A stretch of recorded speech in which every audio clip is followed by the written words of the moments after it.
Welcome to Solvetic, your channel to always learn technology easily. Below in the description, you will find useful links we used in this video.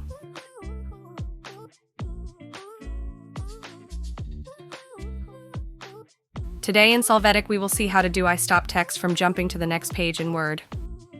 Open the Word document to see the current pages. After this, place the cursor on the desired page, right-click and select Paragraph.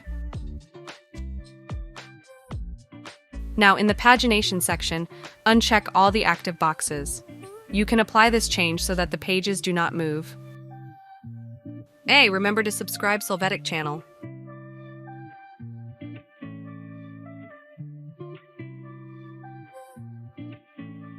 We hope it has been helpful for you. Here are links to watch more videos of your interest and subscribe to the Solvetic channel. Thank you.